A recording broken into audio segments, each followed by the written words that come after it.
Hey, and welcome to the Pursuit of Healthiness podcast. I'm your host, Wienanda van Delft. I'm a health and mindset coach, graphic designer, and a cat mom. I love conversations that are on a more raw and deeper level, and today's guest is Cara Drscher. She is the founder and CEO of the Hormonal Mama and host of the Hormonal Mama podcast. The Hormonal Mama is a resource for women going through infertility, pregnancy, and the postpartum period. Because of her own infertility experience and many studies, she is now a wellness life coach who specializes in infertility, pregnancy, postpartum bodywork, skincare, and education. Because of that, Cara brings a unique approach to her work, and you will soon see how amazing and unique she is. So let's dive into the conversation. Welcome, Cara, to the Pursuit of Healthiness podcast today. I'm excited about our conversation. You see, I cannot even talk properly. I'm so excited. You're not alone. I can never talk well. It's okay. We talked a little bit before, and before that we've talked on another day as well. And I just love your energy. I love talking with you, and Thank you. I just get so excited about it. But before we're going to start, can you tell a little bit about yourself and what you do, and what we are going to talk a little bit about today? Yeah. Well, so I'm Cara, and let me tell you a little bit about me. And what I do is complicated, so I'll try and make it not complicated. I always start by saying I help guide women through infertility, pregnancy, and the postpartum journeys while teaching them how to take better care of their bodies and minds. Now, what that means is a combination of things. To start, I myself went through a very complex infertility journey over the course of 3 years and 14 fertility treatment cycles. I became pregnant with triplets, which is shocking. Every time I say it, I still can't believe it. Sadly lost one of our babies during the pregnancy and gave birth to twins at 7 months. So they were preemies, they were early. I had complications in my pregnancy. It was all craziness.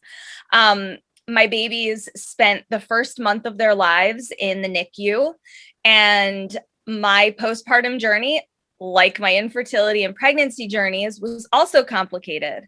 I had all kinds of issues with breastfeeding. I had all kinds of issues with an unexpected C-section and the complicated recovery there. And, that first year was it's hard to put it into words. It was craziness. Yeah. I was motivated to help other women going through these journeys for really two main reasons. Number one is because I went through these really crazy journeys with so much, there's no good word for it. Just a lot of blah. That's the best word. Very scientific there, but it was a lot. But the other side of it is, prior to going through these journeys, I had focused my career as a licensed massage therapist, licensed esthetician, and a nationally certified continuing education provider for massage therapists. I had focused all of my career on pre and postnatal massage, body work, and skincare. And so I had a lot of training and experience with clients going through these phases themselves. I later became certified in fertility massage because of my own journey. And I realized I want to help other women because I have the personal experience. I have the professional training and experience, and I've been teaching for years. How can I help other women? And the pandemic actually sort of pushed me in this direction to help women going through these. And it actually pushed me to become a certified integrative wellness life coach. And so it's kind of pushed me in a direction that I didn't expect. And being able to bring my personal experiences with my professional training and some new trainings this past year, it's really helped me find a way to be passionate about helping other women going through these really complex journeys. During the time of starting this business that's, kind of unusual, if you will, because, you know, not that it's unusual to focus on pre and postnatal body work and skincare, but because, you know, I have a skincare line and I have courses on fertility massage and prenatal partner massage, and I created a planner that's right behind my head here, a planner for new moms, and, you know, all these things that I've been working on, because I feel like women don't get enough support, whether you're going through infertility or pregnancy or postpartum. Any women in general, we don't get enough support. We all try to look for support, and it can be really hard to find. And I've made it my mission to give women these resources that I can provide, things that I have training and experience in. But I also look at myself as like a resource library where come to me and tell me what's going on. And if it's not my area of expertise, if I can't help you, I have a huge library of other professionals who can. And that's kind of where my passion comes in, is I want to help, but I can't help every single person. I wish I could, but that's not realistic. I would never, you know, that's just not life. I have my specialties within these specialties, but other women who specialize where I don't kind of fill in the gap. And that's kind of a maybe a little more complicated overview of what I do than I planned, but that's me. I like to talk. So yeah, I do a lot of different things. And ultimately my goal is just to help women journeys and give them the best help that I can provide to make their journey a little less overwhelming and make them feel less alone. Yeah, that's amazing. How I would. Yeah, because I do agree what you were saying. Like a lot of women, especially lately since starting my podcast, I've spoken with a lot of women, and most of them, like there are a couple of topics that are coming back, but relevant to this conversation is also a lot of women have gone through a miscarriage or stillborn or not being able to get pregnant, but nobody really talks about it. And I actually had a conversation about this yesterday as well. Like society's putting a lot of pressure on you as well. And I've noticed it as well. I mean, I'm 26 now, and a lot of people, I'm 10 and a half years together with my partner. So a lot of people are saying like, oh, when are you going to have kids? And, you know, kids. Like a lot of people are pressuring you, and I'm not trying. Absolutely. Like, I don't want it, but I know a lot of women around my age or older that are trying but just cannot get pregnant, and they're still getting those questions like, when are you getting pregnant and when are you going to have kids? And it can be really painful, especially if you want to have kids but you cannot have them. So I think it's amazing that you are there to support and, you know, help people and to feel not so alone anymore. You know, I love being able to support other women. That's part of actually why I became a massage therapist in the first place. You know, I've been a massage therapist for 19 years. That makes me feel old to say. Yeah, I know. I'll be 41 in a few weeks, which is also weird to say. I can't believe I'm going to be 41, just like you wouldn't say that. Absolutely not. Well, thanks. It's bizarre. Every time I think it, I'm like, I'm still 16. What are you talking about? But, you know, I just want to echo something that you said a minute ago. You know, when I was 26, I wasn't married yet. I was sort of figuring out life, but I knew for myself at that point, I knew someday I want to have kids. I mean, that was just something I always wanted. And, you know, just there's kind of two parts that I want to mention. You know, one is it's so society in itself across the board, it doesn't matter what country you're in, society is so strange in this pressure to have children. Yeah. And in two ways. One, there's this pressure, you're a woman, you need to have children. And well, that's just not true. You're a human and you have different wants and desires and needs than other people, right? Not every single person wants or needs to have children. And that I think is something really important. You know, as someone who always knew she wanted to have kids, I I feel strongly that that's a personal decision. That's not a societal decision. Like, come on, don't tell me I need to have kids just because I'm a woman. Please, Yeah. that's crazy. So that's the one thing, because that always drives me crazy when people are like, oh, when are you going to have kids? And it's like, well, what if I don't want kids? Exactly. Is that your business? No. The other side of that is with infertility. You know, it's such a real thing. I didn't know that I was dealing with infertility until I was 35. Like, I had no idea. I thought, okay, you know, when I'm ready, you know, I'll have kids. And I didn't even marry my husband until I was 32. And when we got married, it was, you know, we knew from the start that was something we both wanted, and it was important to us. And we were like, okay, we want a family. But it was years of me being like, okay, when are you ready? When are you ready? When are you ready? Give me a baby. I want a baby. Let's go, let's go, let's go. And I was pretty intense about it. And everyone around me was having babies, and it was all crazy.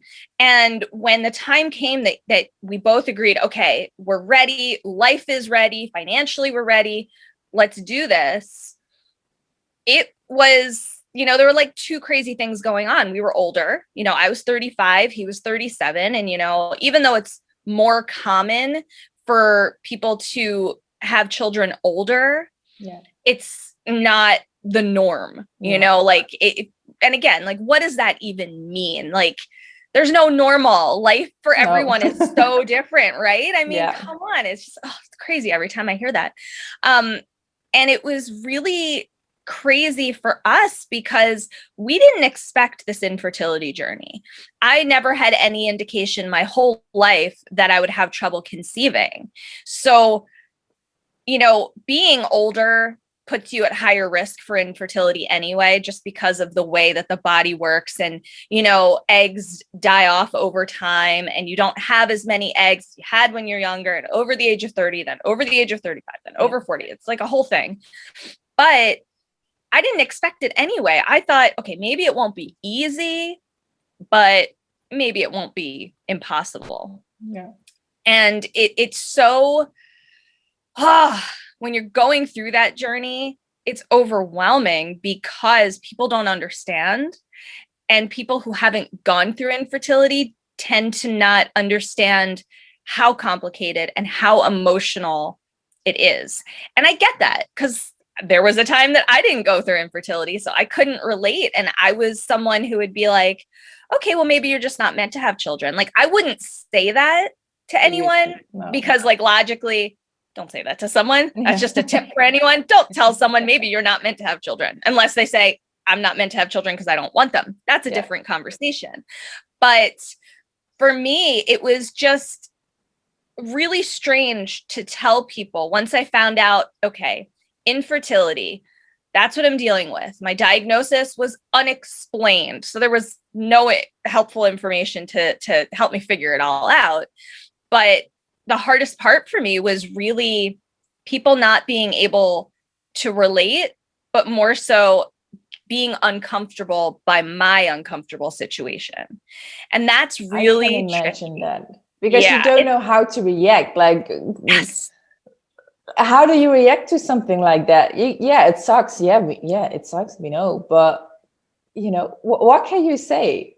What does that person want to hear at that point? And that could be different for everybody. Exactly. And that's a struggle. And I understand now that it's been a long time, you know, like I said, my infertility journey was 3 years. Then I had a 7-month-long pregnancy, and now my kids are going to be 2 in like 5 weeks.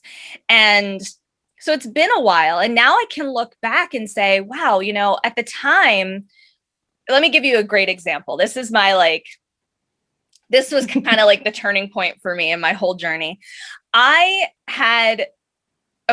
So in August of 2016, it was, you know, okay, we were getting ready to see a fertility specialist. We knew, okay, something's not working. We've been trying for a long time. It was like 8 months, and I was over 35. So we knew, okay, we need to get checked out and find out what's going on.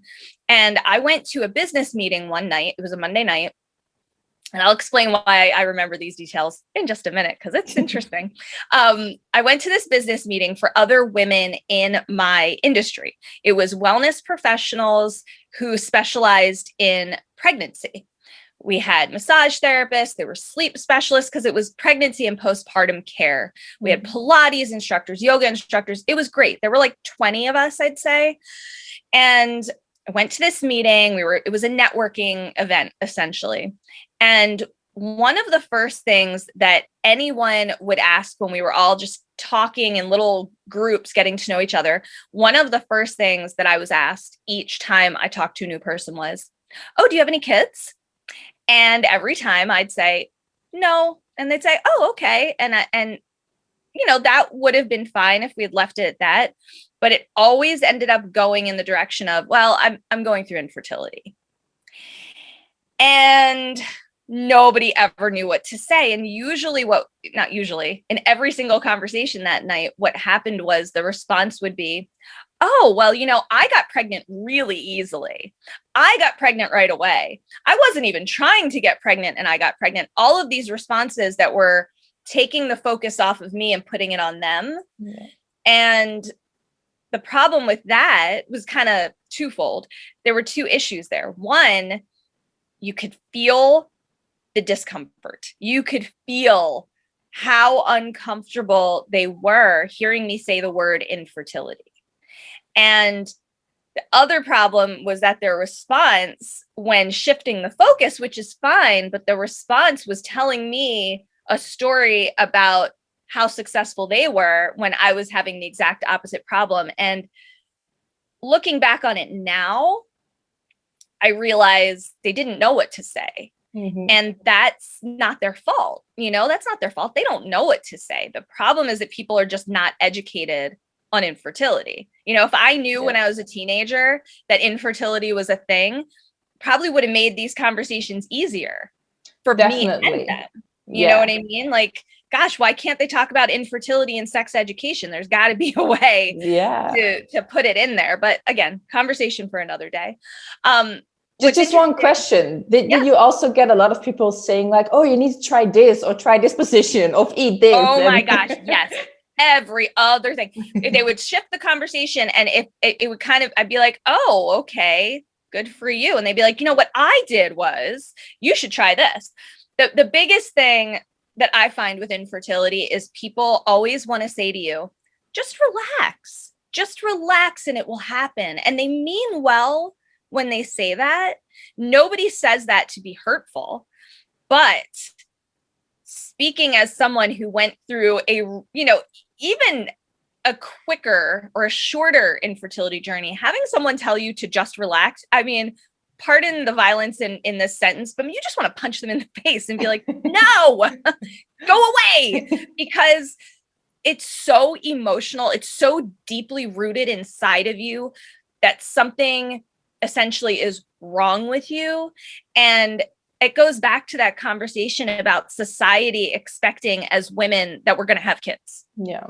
Society doesn't expect that you're going to have struggles with infertility, or with fertility, I should say. Society just expects you're a woman, you're going to have at least one child.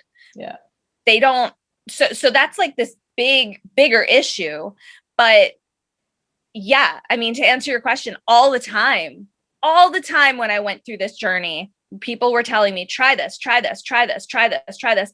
And most of the time, those suggestions, no, that's not going to help me. It's infertility. That's what it is. It's an issue.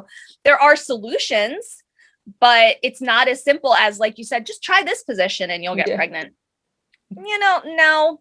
Great. Hey, have a good time with it. Sure. Try that position. Have fun. Good for you. But is that going to cure my infertility? No. Probably not. Mm-hmm. That night at that networking event, it was really rough for me. I was, oh my gosh, I had to leave early because I got so emotional. I went into the bathroom because the tears started coming, and I was like, oh my God, I can't be at this meeting with other professionals and be crying. And as soon as I went into the bathroom, meltdown city. I'm glad I didn't have any makeup on that night because I just couldn't stop crying.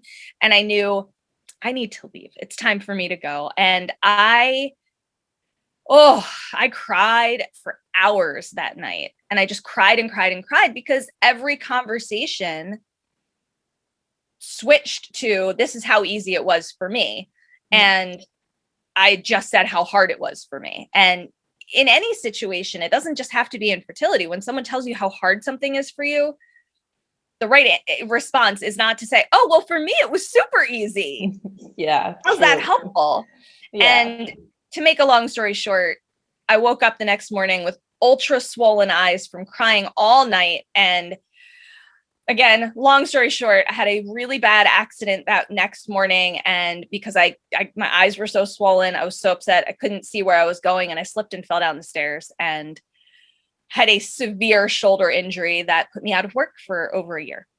Wow. Again, conversation for another day. But I mentioned that because even though, that networking event wasn't the cause of my accident, it was a major factor because I was so distraught. Indirectly. Exactly. It was because I was so distraught. I was so incapable of controlling my emotions that the next day I couldn't even open my eyes all the way. And then zip, bam, boom, my whole life is uprooted for 13 months because of a serious injury and multiple surgeries. And I just mention it because I think it's so important for people to realize that infertility is a bigger deal than you think. First, if you've never experienced infertility, it's not as simple as you'll get pregnant eventually, because in many cases you won't.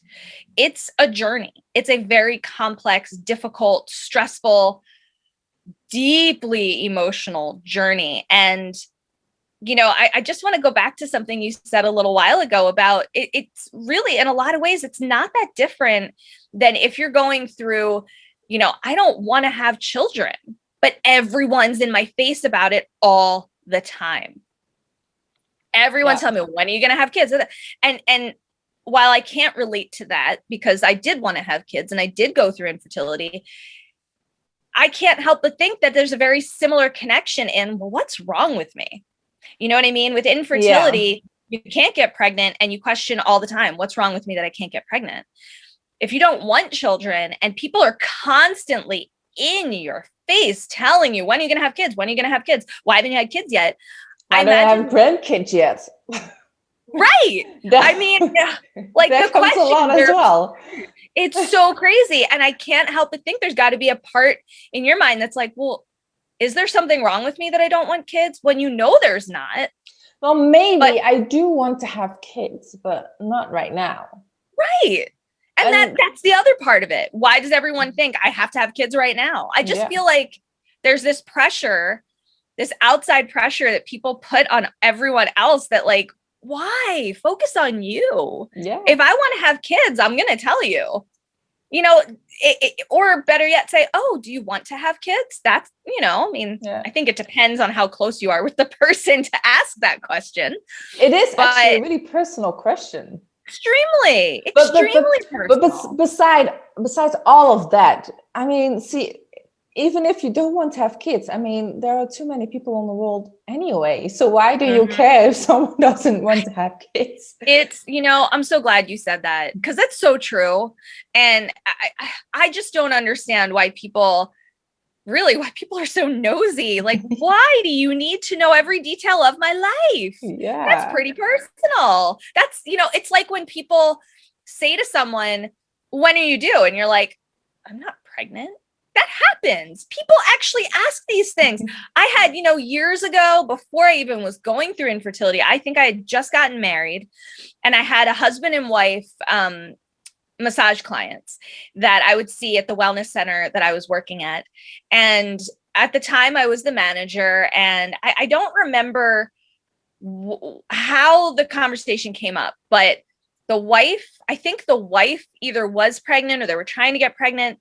And one day, I don't remember which one of them said it to me, but one of them said, oh, so when are you due? And I was like, what do you mean? And they're like, well, you're pregnant. And I was like, no, I'm not pregnant. I just got married. What?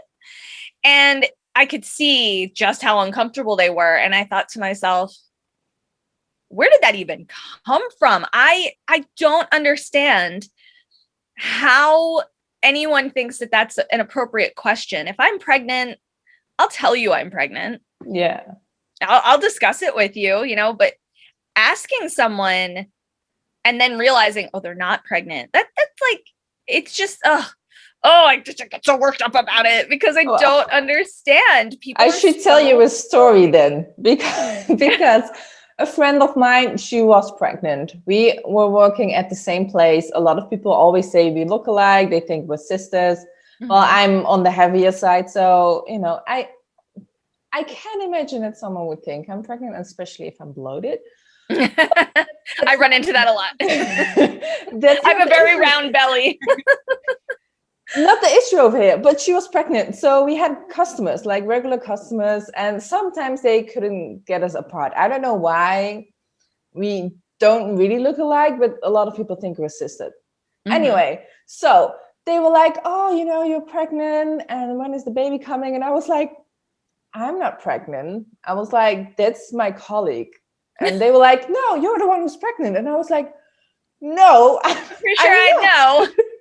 I just, oh my goodness. Just like saying like that I am wrong for saying you are pregnant. And I was like, no, I'm not. That's the other girl. Not. I'm not. And they were like, yes, you are. And I was like, no, I'm not. This conversation really happening. It's absurd. It's crazy how obsessed people are about pregnancy and getting kids. But on the other side, what is also happening, there are a lot of children born unwanted. Yes. And absolutely. I'm like, those women got pregnant for whatever reason or whatever situation. Some chosen for it, some didn't. But I think if you actually want to have babies, if you're seriously thinking about having a kid, it's a lot of responsibility. Sure. So sometimes, you could be 30, 40 or 20 and not being ready for having a kid. And that's also what people don't realize. It's not like, oh, I'm going to buy something at the grocery shop. And you are talking about a human being. So I think that question, like, when are you going to have kids? Or I think it's really thrown in the world too much, too easily. I so agree with you. It's unbelievable to me that in this day and age, people are still obsessed with other people's bodies, essentially, and what they do with their bodies, in every conceivable way. And it's weird and it's not fair, because in a lot of cases that gives people these heavy emotions to carry around with them, because it becomes, well, is everyone focused on this with me? Like, I know I deal with that all the time, and I'm not a petite person. And like I mentioned a minute ago, I still have a belly. My kids are almost 2. And even before they were born, I always had a round belly. I just always have. To me, most of the time, I look like I'm a few months pregnant. That's just my body. That's just how I'm made. And I am always concerned that people are thinking, is she pregnant? She must still be pregnant. She must be pregnant again. Oh, is she pregnant? And I don't like thinking that, because who cares anyway? You know what I mean? Like, if they think that, so what? And like, logically, that, but still, it's in your head. It's really bad that it comes into your head that you are thinking about it. Well, you shouldn't have to. Right. And so much of that just comes from, again, society having this obsession, especially with women's bodies in general, but women's bodies, this ideal body type, and this body should look like this, and you should look like this, and you should look like that. And that's just not real, because we are all different. That's one of the beautiful things about being human, is we're all different, but it's not just like our personalities and our facial features. Our bodies are different, and they're all amazing. They're all amazing. The amazing functions of the human body. As someone who's obsessed with human anatomy, I say that, like, just what our bodies do. They do. It's Forget amazing. Yes. It is everything. Our heart's beating, our brains telling the different parts of our bodies to do things. I mean, I get overwhelmed sometimes thinking about the fact that like my brain is doing a million things at once. It's keeping me alive while I'm processing all of the things I'm seeing in my peripheral vision and having a conversation, moving my hands at the same time. I'm also, my ankles are crossed right now and my toes are like all these things that I know I'm getting carried away here. We're going on totally. I totally understand that. I have the same. I get excited about it because that's the beauty of being human, is how different we all are from each other, yet we're all the same. So why this obsession with looking a certain way or your body being a certain way is just something that I'll never understand. Yeah. What I'm curious about, how did your husband experience it? The infertility? Yeah. Like, how did people react to him, and what did people say to him, and how? I'm glad you asked that. That's such a great question because, you know, something that people, okay, let me kind of back up. So something that I personally experienced with my husband in dealing with infertility was how differently we both processed it. I was a mess. I use that word, and that's probably not the right word. I was devastated. I cried every single day for 3 years. I went through depression. There were times where I couldn't get out of bed. There were days where I just didn't want to talk to anybody. And like, I love to talk. I'm a talker. And so for me to have a day where I'm like, just don't talk to me, it was like, who are you? My husband, on the other hand, for him, his focus was more on me and taking care of me and making sure I was okay. Because while he wanted kids as much as I did, it was a different experience for him. Now, part of that was our diagnosis of unexplained infertility and not knowing is, you know, what's causing this? Is it something happening with my body? Is it something happening with your body? Is it both of our bodies? Is it neither of our bodies? Like what's happening here? And so to answer your question, I kind of have to compare. My experience was bearing the brunt of it, both internally and externally. So inside of me was always, well, this is something's wrong with me. What's wrong with me? Always. That was kind of the go-to in my head, was what's wrong with me. Whereas for my husband, I don't think it was so much what's wrong with me or what's wrong with her or what's wrong with us. It was more of, okay, one day at a time, we will get through this. So when people would inquire, like, I think the better way to word that is, he wouldn't get as much questioning about what's going on.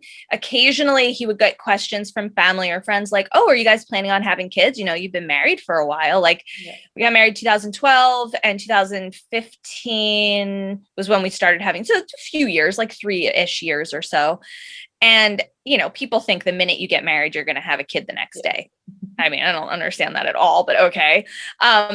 So the questions for him would be different. You know, it wouldn't be so much, you know, when are you having kids and, oh, what's going on? It would be like, oh, are you guys planning on having kids? And so like the questions would be a little different. They wouldn't have that same, when are you doing this? It would be more of, oh, are you going to have kids? Which is so strange.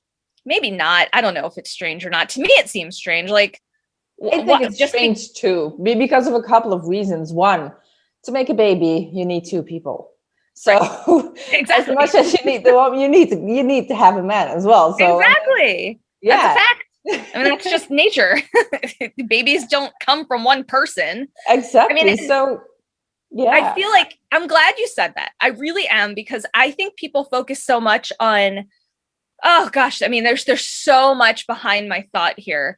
You know, I want to say people focus on, well, I'm a woman, I have a uterus, I carry the baby, and there you go. Well, there's a lot to that. Not every woman has a uterus. Let's be honest. Yeah. And not, you know, like you just said, I don't create a baby. I create half of a baby, but that half can't become a whole without the other half that in my case, came from my husband. Yeah. I mean, that's the way nature works. Two eggs don't make a baby, two sperm don't make a baby. You have to have an egg and a sperm, and then boom, there's a baby.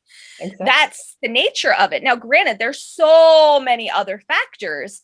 There's, all of the same-sex couples that becomes, a different experience, and that's great, but at the same time, in order to get a human, these are the two components you need. And there are a million amazing ways to go about it.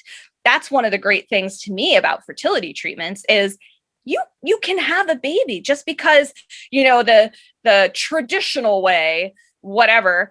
There are a million ways to have a wonderful baby that you want, if that's something that you want. Yeah. But what's so bizarre to me, I kind of went on a tangent there, but what's so strange to me is how differently men are treated in regards to infertility, because a couple of reasons. One, the approach, the questions, like I said, are completely different. With women, it's when is this going to happen? And with men, it's is this going to happen? Yeah. And that's just bizarre. Like you said, like, what? That doesn't even make sense. There's just, that's, one of the big societal differences between men and women and how we're approached or how we all interact. But on the flip side, I lost my train of thought there for a second. I had a thought and I can't remember it at the moment. But what I'm getting at here, I think, is basically dealing with the way people, okay, I remembered my thought. So sorry. So infertility is also handled differently as a woman, right? We talked for a second there about how I internalized everything and it was just, what's wrong with me? What's wrong with me? And for him, it was, how can I help her? What can I do for her? Now, not every man is like that and not every woman's like that. We're all, like I always say, we're all very different. But the external, not approach, but looking at it objectively. If he were to tell someone, oh, we're dealing with infertility, the issue becomes, I think, in saying that the questions are different, right? So like as a woman, we have all of this pressure on us to look a certain way, which is stupid. Pardon that. I know stupid is such a strong word in my opinion, but it is. Oh, you can even use worse words. Like I just use every time I hear the word stupid, I'm like, ugh, but it is. It's so absurd, right? Everyone is so different. With men, they deal with these issues too. My husband and I have talked about this so many times, and it's something that as women, we don't realize because, we're all, how can I word it? Men deal with body image issues too. Right. Yeah. That's something that I spent so much of my life not realizing. I'm going to be totally honest. I had no idea that men deal with body image issues. Not a clue. They deal with them a little differently than women because of just our natural makeup. The chemistry in our bodies and our brains are different. Yeah. That right there is just, again, that's nature. That's how we're, one of the major differences between men and women, how we emotionally process things. But so many of these issues men deal with too. Men are expected to look a certain way also. My prime example is always looking at celebrities. Oh, he's so good looking and he's got an amazing body. And look at that model and this, that, and the other thing. And that part of it is really no different than women. Women, it's all about, oh, look at her, that supermodel. She looks amazing. And like, great, she has a lovely body, but so does this woman. Yeah. So does this woman. Look at her beautiful face. It's different than that beautiful face. No different with men.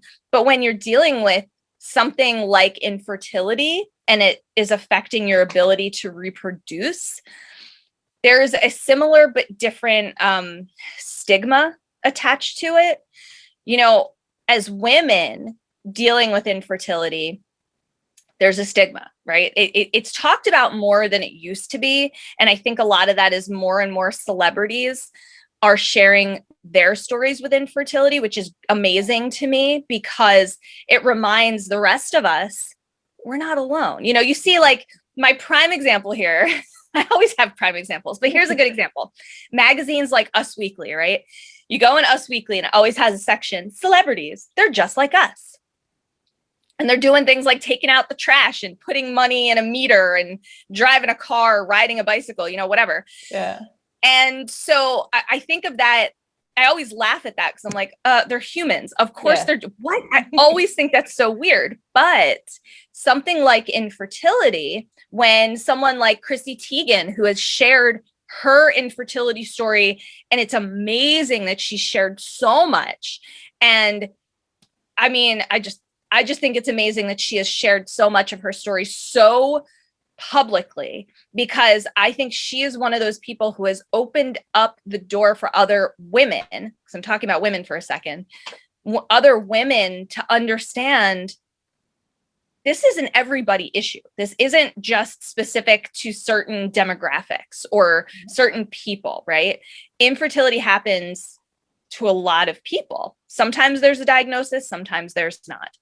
For women, there's still a stigma attached, even though someone as popular and famous as Chrissy Teigen talks about it very openly. There's still this huge stigma around it, like, oh, well, there's something wrong with you. It's your fault. That fault thing always bugs me. With men, it's talked about so much less. So it's like a different type of stigma.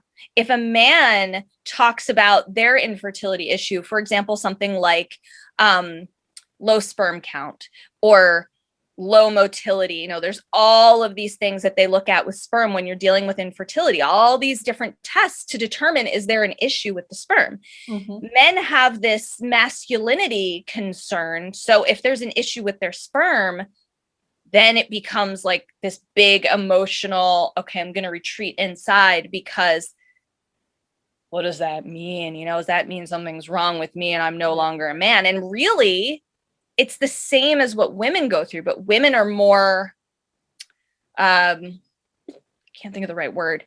I think I know what you mean as well. I think we put a lot more pressure on ourselves because we ultimately are the ones who carry the baby. Yes, right.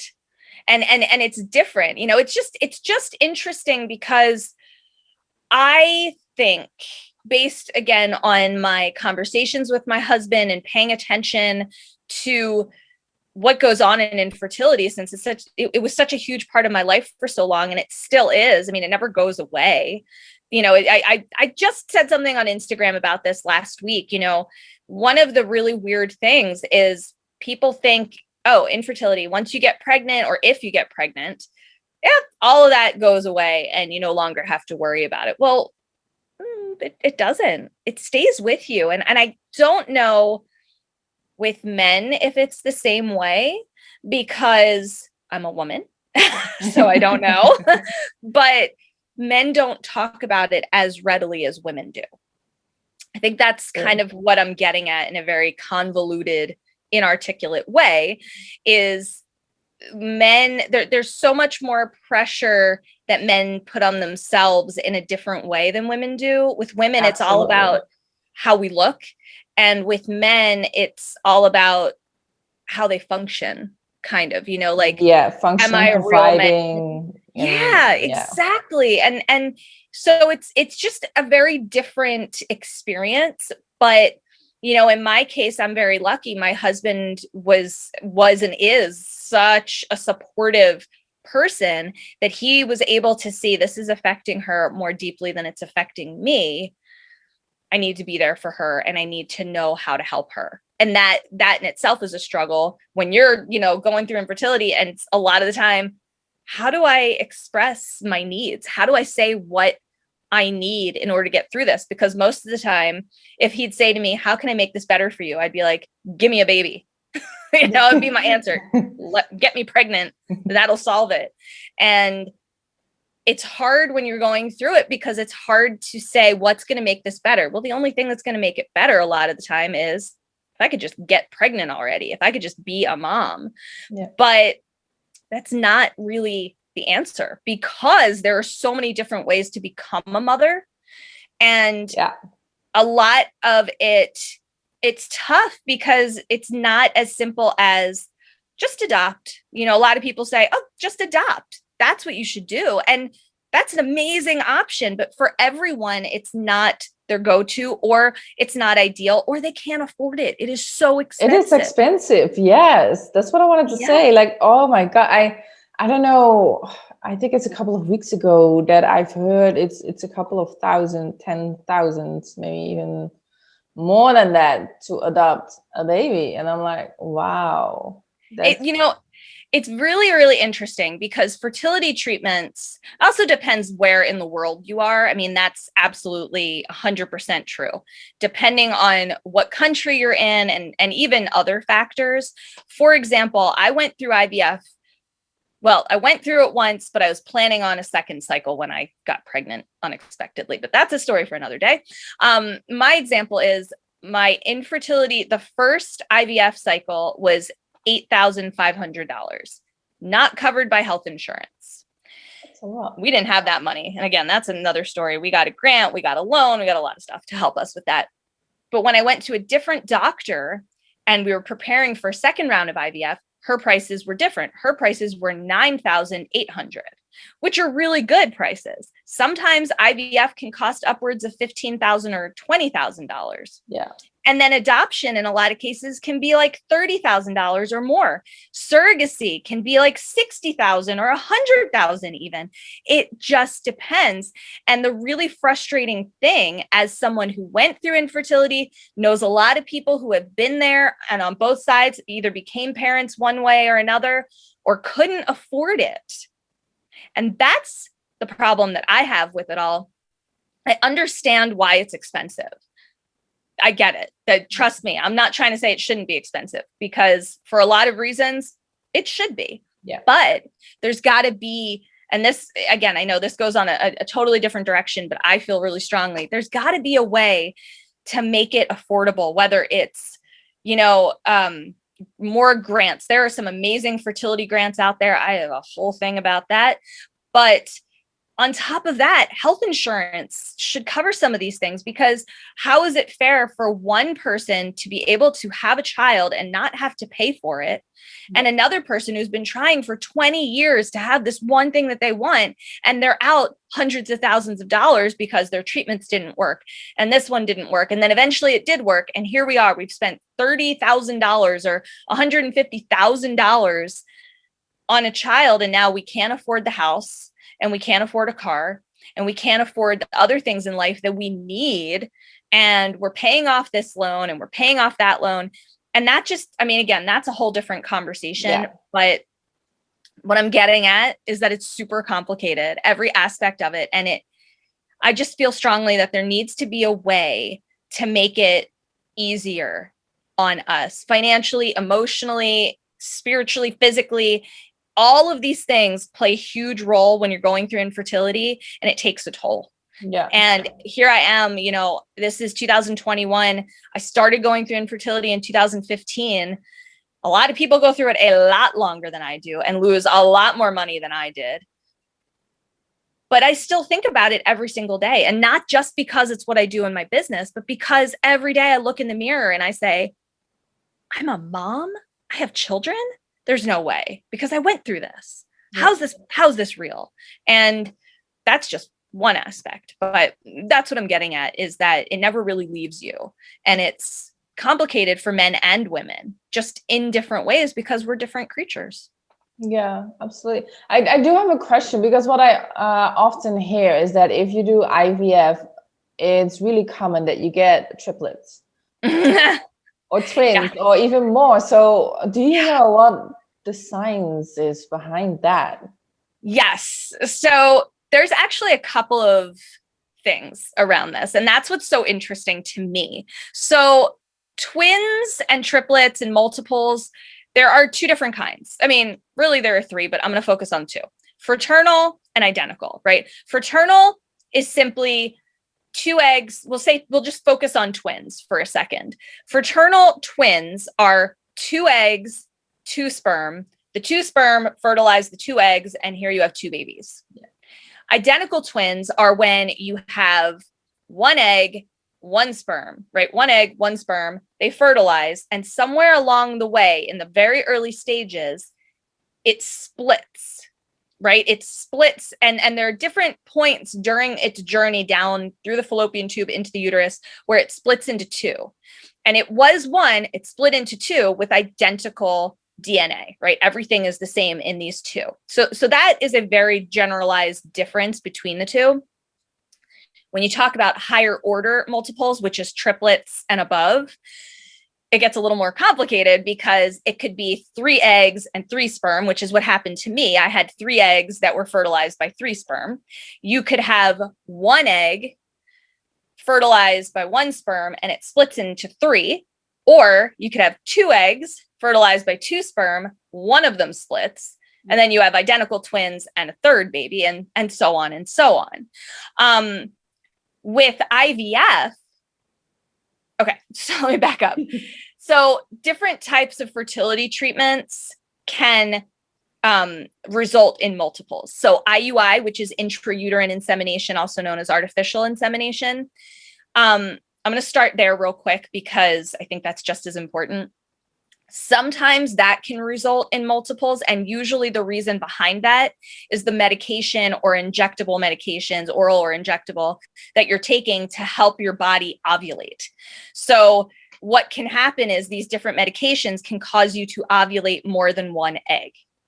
Yeah. If you ovulate more than 1 egg, the chances of both eggs fertilizing isn't 100%, but it's a higher chance than if you ovulate 1 egg. Now, if you go through IVF, it's a completely different situation.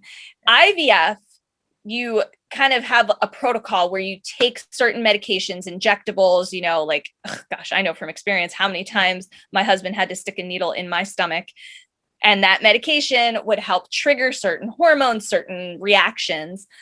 So there are 2 things that happen. Basically, they give you all of these hormones to help your body mature a certain amount of eggs. Now, it's not an exact science in terms of how many eggs are going to mature. You might have 5, you might have 50 or more. That's a different conversation again.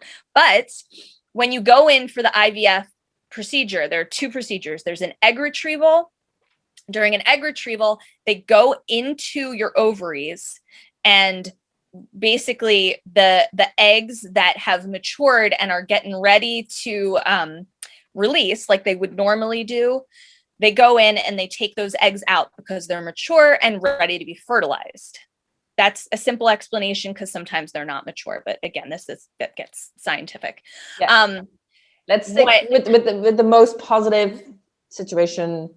They are ready to go. We're going to focus on that. Most positive situation, we'll say we have 15 mature eggs. Okay, so they get these 15 mature eggs out. Then they take the sperm, they put them, you know, there's 2 things that they can do. They put them in a little like petri dish and let them sort of find each other, or they inject the sperm directly into the egg, which that's called intracytoplasmic sperm injection, which again, that's complicated, and that's just, you know, more intervention. No, not going to focus on that. I'm getting myself distracted here. So the idea is that the egg and the sperm find each other. Now, most of the time, you're not going to have all of the eggs get fertilized by the sperm. That's just not going to happen. Maybe, I think it's like maybe 20% usually. I don't know exactly, but we'll say you have 15 eggs that were mature, 5 of them get fertilized. Now, what happens here is kind of there are 2 possibilities for multiples to occur. So what can happen is if they take however many embryos and they implant more than 1 into your uterus. When I say implant, that's not the word I mean. When they put it back in, we always say it that way, they put it back in, right? And that's the second procedure with IVF, is they take the, it's not an embryo yet, it's called a morula. So it's before it's divided into an embryo. It's either 3 days after your egg retrieval or 5 days, depending on your situation. They put it back into your uterus and wait and see if it implants. Now, in cases of multiples, there are really 2 things that can happen. If you implant 1 morula or almost embryo in there, it could still potentially split into identical twins once it's inside. The science behind it, there's no real like, why does that happen? Here's why. they don't know yet, but there's a higher chance of identical twins with IVF. And I think part of that has to do with just the more intervention with it, right? They're doing more, they're hands-on more. Yeah. The other thing that can happen, is that you put more than one egg in or embryo, and they both implant. So essentially, you're not waiting on nature to see if you're going to ovulate more than one egg. You're taking these already fertilized eggs and you're putting them back in, and then see which one survives, basically. Right. And either one implants, both implant, or none implant. Yeah. And that is why there's a higher rate of multiples with IVF. With identical twins, it's just, identical twins are kind of a, who knows why that happened anyway. It's just, who knows? There's no explanation, and you can't predict I'm going to have identical twins. Same with fraternal twins, there's no predicting. You could say I might have, my sister has fraternal twins just like I do. Whether mine were, because they run in my family or not, we don't know, because I went through fertility treatment, and mine happened because of oral medication, maybe, but they might have just happened naturally. I don't know. But with IVF, that's the reason why, because if you get identical twins, it's probably, but you can't quote me on this because the scientific evidence isn't there. It's just what they think, is that it's the more intervention that they have might be why. And with fraternal twins, it's simply because you're putting more than one in. So the chances are they're both fertilized. They might both implant, but that doesn't mean that every time they put more than one in, you're going to end up with multiples. You might not. I hope that answers your question. Yeah, it's really understandable. It makes perfectly sense. It's so interesting. No, it is interesting. Yeah, I think so. I want to ask you something personal. So if you don't want to talk about it, just say no. I'm an open book. I'm an open book. You said that you lost one of the babies. So was that already when you were pregnant or afterwards? And how was that for you? Because I can imagine you were happy, like, yay, I'm pregnant finally. But then right. I'm actually really glad you asked that. And I'm very open about this because for one reason I'm open about it. And that's because I think more women need to understand that they're not alone with miscarriages. And I share because I'm at a point that I'm comfortable sharing. And that's never to say that everyone should share.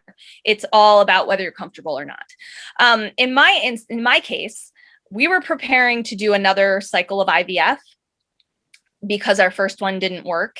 We only had one fertilized egg and it didn't implant. And that in itself was very similar to a miscarriage because that baby was in my body and it didn't implant. So it was almost like it's hard to explain, but that was like, I like to think of it as a type of miscarriage. In this other instance, I was taking different medications. My doctor was kind of experimenting and seeing like how my body was going to respond prior to doing IVF to kind of get a feel for what would work, because my first IVF didn't work. So we needed to do a different protocol to see if something different would work. So we tried Clomid and Letrozole, which are usually taken separately. But in my case, she said, let's try them together, see what happens. Very surprisingly and unexpectedly, I ovulated 3 eggs, which is still shocking to me and was still shocking to my doctor. And all 3 eggs fertilized. We were actually going to do another IUI. I had already done 9, and I was going to do my 10th, but they did an ultrasound and looked and said, oh, you already ovulated. We can't do an IUI. Alrighty then. And 2 weeks later, I had a positive pregnancy test, and it was the first one in my entire life. So it was like, this isn't real. I'm going to faint now. And it was weird because I knew at that point, I bet all 3 eggs fertilized. I bet there are 3 babies in there. And about a week later, sure enough, my HCG levels were super high. They were able to do an ultrasound. They looked and they were like, oh yeah, look at that. There's 3 babies in there. Okay, then. And from that first appointment, my doctor said, I want to prepare you. It's highly likely that, 1 or 2 will not make it to the end of the pregnancy. And I was like, okay. And I think it was 9 weeks into the pregnancy. It was Christmas Eve, believe it or not. And we went in for an ultrasound because we were going weekly at that point. I had to go every week until, 14 weeks, I think. And, I had spent a lot of time talking to these 3 babies that weren't able to hear me yet and telling them, I told that 3rd baby over and over, I said, if you can't stick with us, that's okay. We will love you forever. If you can't be here with us, that's okay. You do what you need to do. And I know that sounds really weird, and probably a lot of people roll their eyes and be like, all right, you weirdo. But that's what I needed to do. I needed to make sure that somehow I was, I think it was more for me than them. It was more for me to accept that, okay, if I lose this 3rd baby, it's okay. So when we went in that day and they did the ultrasound and they looked and saw that the 3rd baby didn't have a heartbeat anymore. And it was pretty intense for me.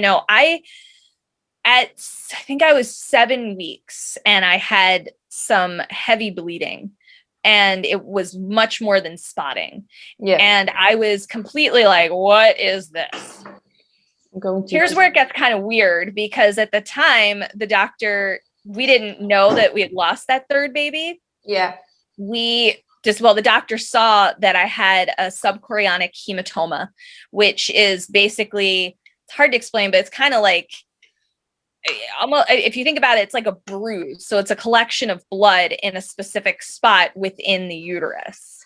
Yes. And that could have been that 3rd baby kind of like losing, the things that it needed, losing its amniotic fluid or whatever.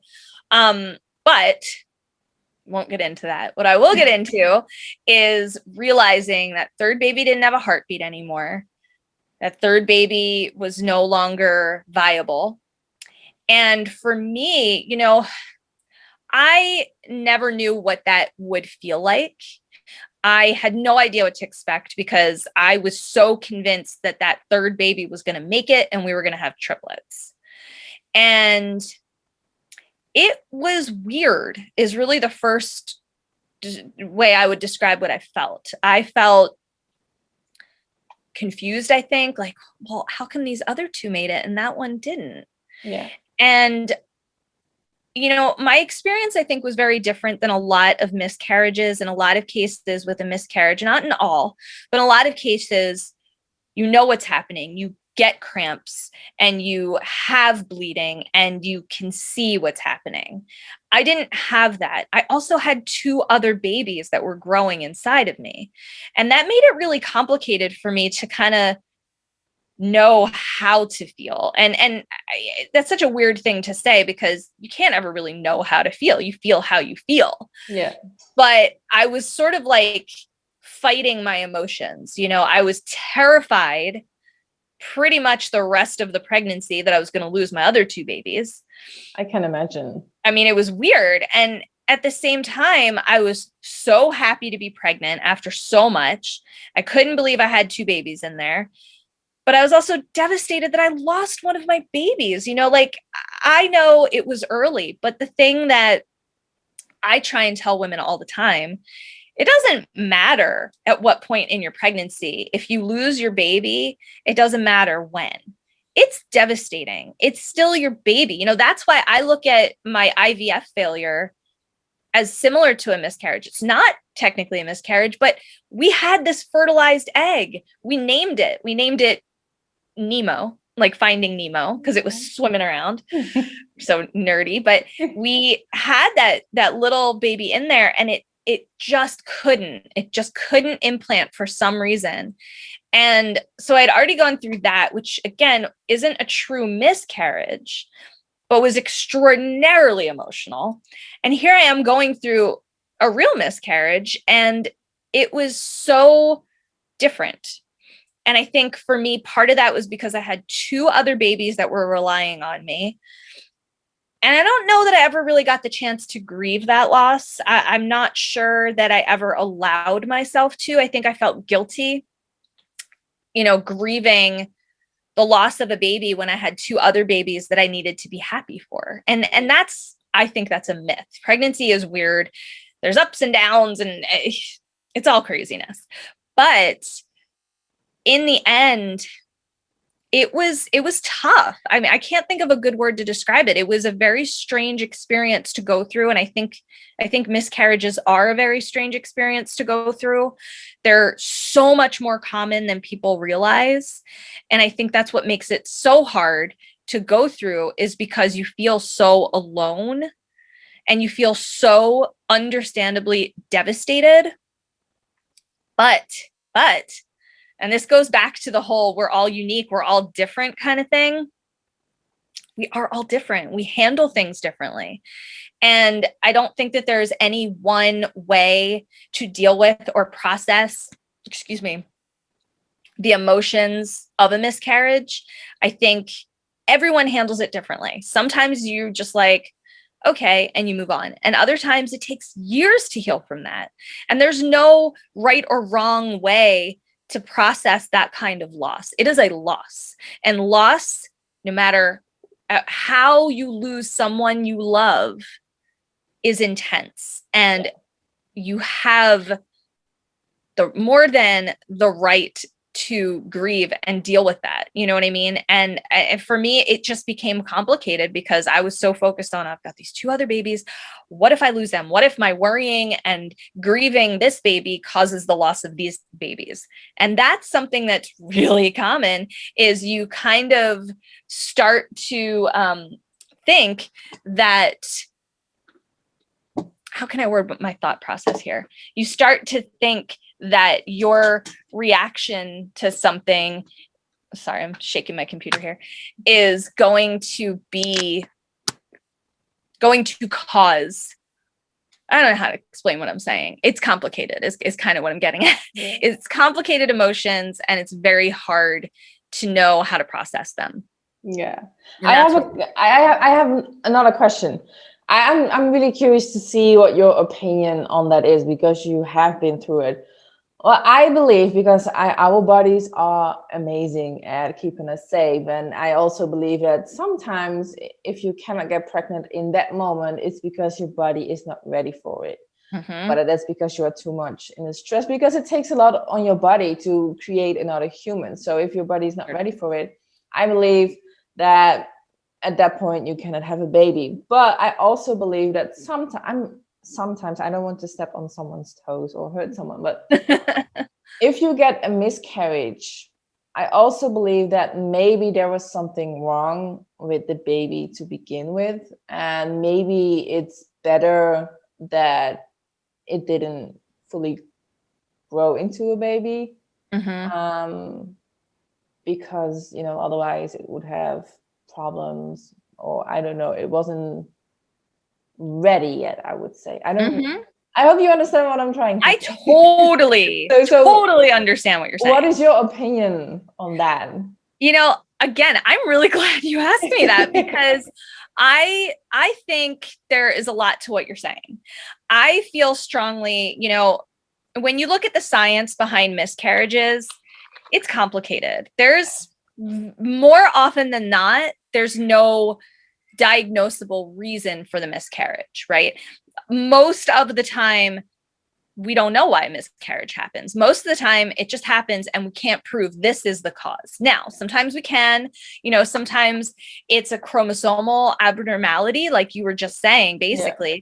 And that's, I'd say that's probably the most common diagnosed cause, is a chromosomal abnormality, which is tough, because chromosomal abnormalities in a lot of cases result in healthy pregnancies and healthy babies who have, some sort of special need. But in a lot of cases, chromosomal abnormalities don't result in a healthy pregnancy, and it's not going to be viable anyway. And that's why the miscarriage happened, because there was a problem with the development. Yeah. The thing that I always go back to is, a lot of the time people think it's something that they did that caused the miscarriage. And the vast majority of the time, that is not the case. Nothing that you did caused the miscarriage. Now, granted, if you're doing irresponsible things like heavy drinking or drug use drugs or, and partying and right, things that, are obviously, not gonna benefit a pregnancy, that's a different story. But the vast majority of miscarriages, there's no obvious cause. And again, this is all dependent on certain things. Most of the time, if you have a miscarriage, it depends on what point in the pregnancy. There's no way to diagnose it anyway, because you lost the baby. By the time you get to the doctor, there's not much tissue left for them to test. However, in other cases, you might have a miscarriage, so basically, prior to 20 weeks of pregnancy, they call it a miscarriage. After 20 weeks of pregnancy, they call it a stillbirth. So either way, what's happening is your body is going into labor and delivering a baby. Now, earlier in pregnancy, it doesn't feel like that. Earlier in pregnancy, it feels like, and again, not always, because miscarriages are not standard across the board, but a lot of the time, it's basically, it feels and mimics a very severe, heavy period. What is, how can I word what I'm saying? Diagnosing the cause of a miscarriage is very hard. It can be done if it's far enough along and they can do testing on the placenta, or even testing on the embryo if it's big enough. If, they're able to, like something like a DNC, which is where they basically remove it from your body. So your body didn't do the steps it needs to do naturally to have the miscarriage, but there were signs, or, the doctors see the baby doesn't have a heartbeat. Would you like to, let it pass naturally, or do you want to have a DNC, which, removes it? In those cases, sometimes they're able to do testing and find out why, but sometimes even with testing, they don't have answers. So I agree with you to a point. Yeah, I think a lot of the time with a miscarriage, for whatever reason, it wasn't going to be viable. There, was some sort of abnormality. Again, I say chromosomal abnormality because that's really the most common, but there could be other issues. There could be other things happening that will ultimately cause a miscarriage, maybe down the road, or the baby is going to be born missing. Like there are instances where the baby is born without a brain, or without a heart, or without a very important organ that they need in order to survive. Yeah. And sometimes the pregnancy goes to term and the baby is born and isn't going to survive because they're missing this very important organ.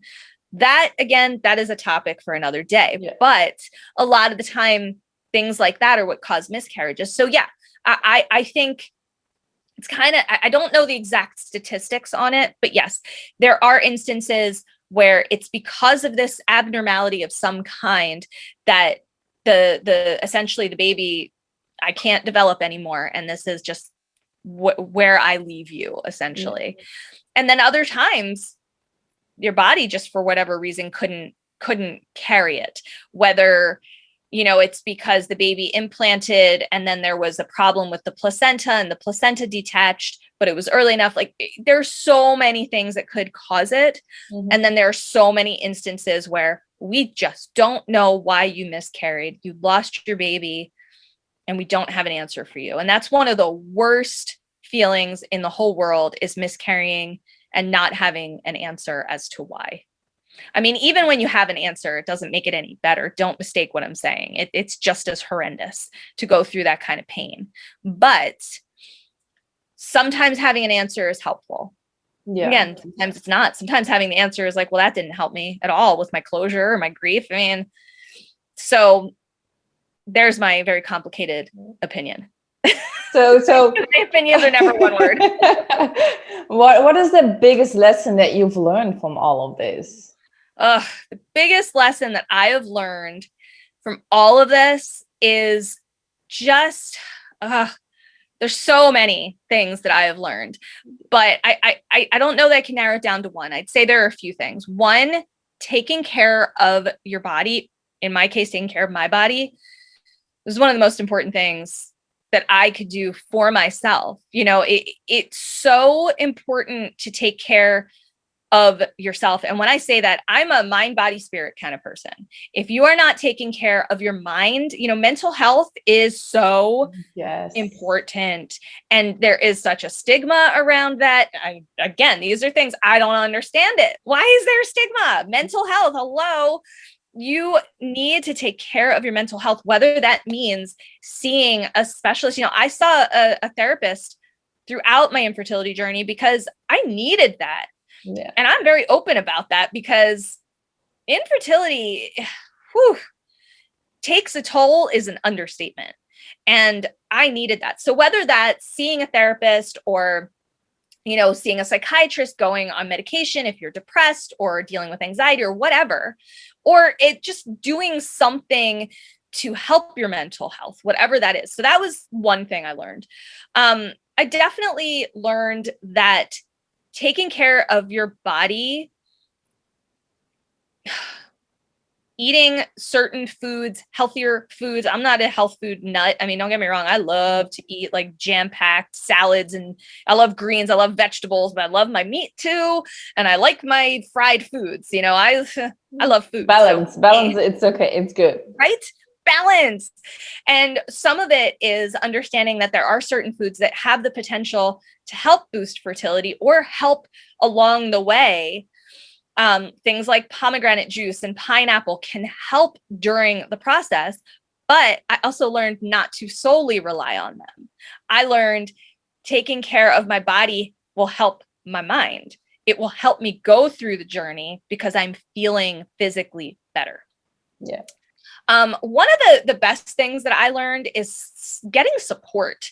I mean, in the beginning, I didn't really, and I'm a huge, I'm big on support.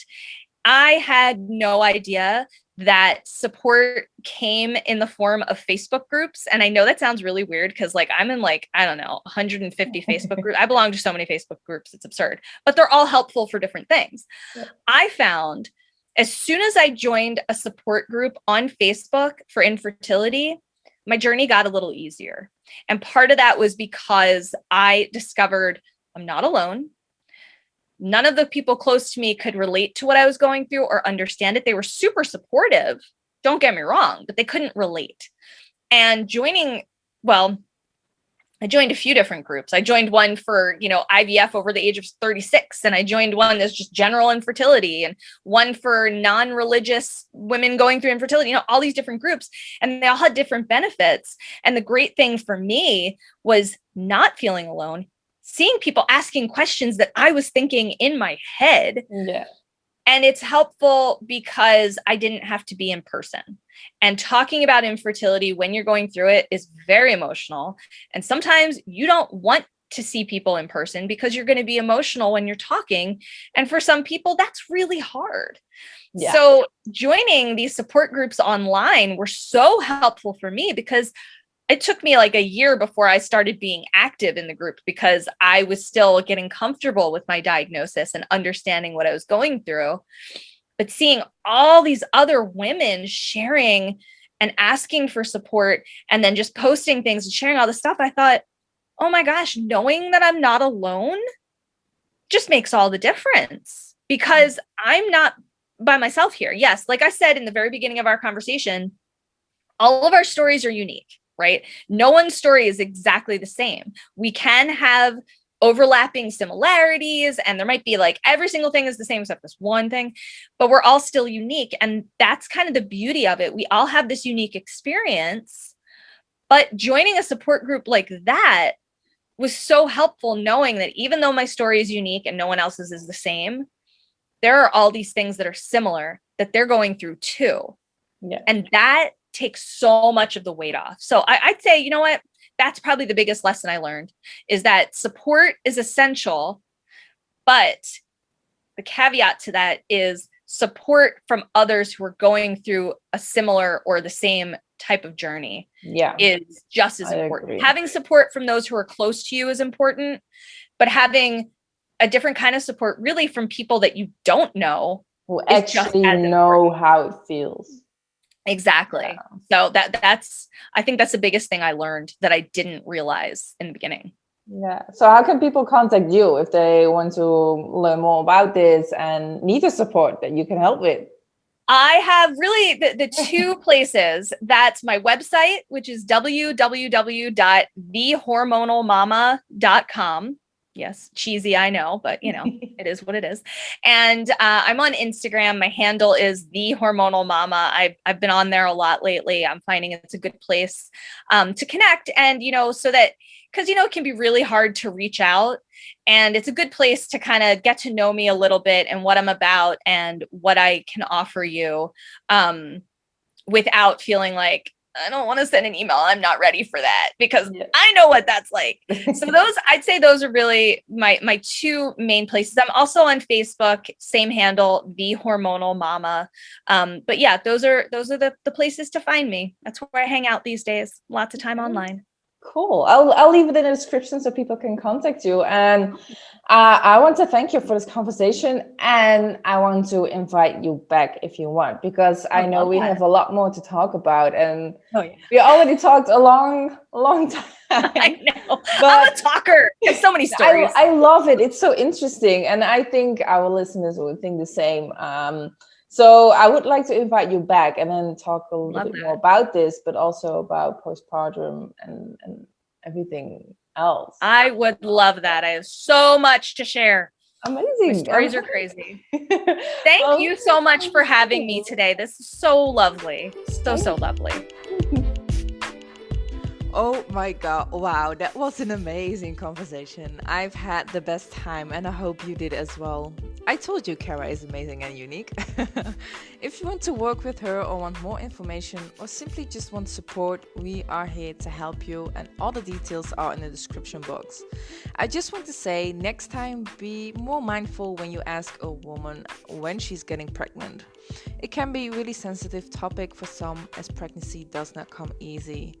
Thank you so much for listening, and talk to you next time.